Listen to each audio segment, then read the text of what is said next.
Bonjour à tous. Je pars d'un livre en fait par rapport au prochain cercle d'hommes que je vais faire. Et je pars avec le livre d'Ivan Jablonka, Des hommes justes. Donc vous le verrez peut-être à l'envers, je verrai si je réussis à modifier.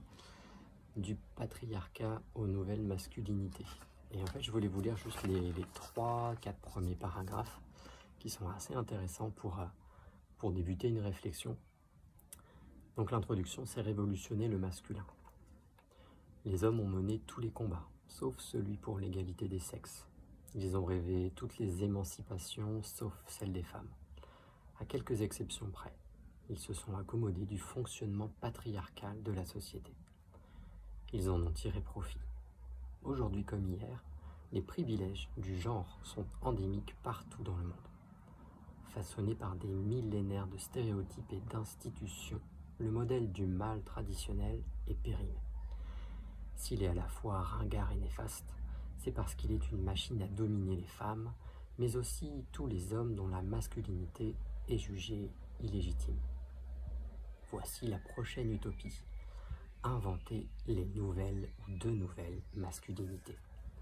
Transformer le masculin pour qu'il devienne compatible avec les droits des femmes et incompatible avec les hiérarchies patriarcales. La famille, la religion, la politique, l'entreprise, la ville, la séduction, la sexualité, la langue pourraient en être bouleversées. Dans tous les pays, quelle que soit la situation des femmes, il est urgent de définir une morale du masculin pour l'ensemble des actes sociaux. Comment empêcher les hommes de bafouer les droits des femmes? En matière d'égalité entre les sexes, qu'est-ce qu'un mec bien?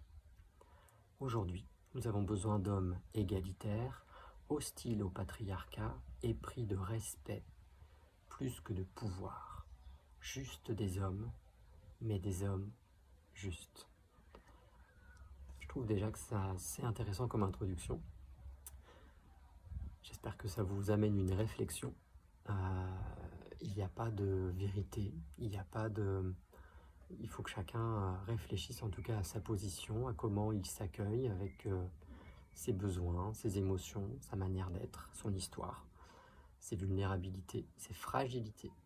Et à chacun vraiment d'avancer face à son rapport au masculin, son rapport au féminin et comment réussir à vivre ensemble et être des hommes justes. J'espère vous compter parmi le cercle d'hommes que j'organise prochainement, donc le 28 septembre, à Saint-Barthélemy-d'Anjou, de 19h45 à 21h45. N'hésitez pas à me solliciter si vous avez des questions. À bientôt.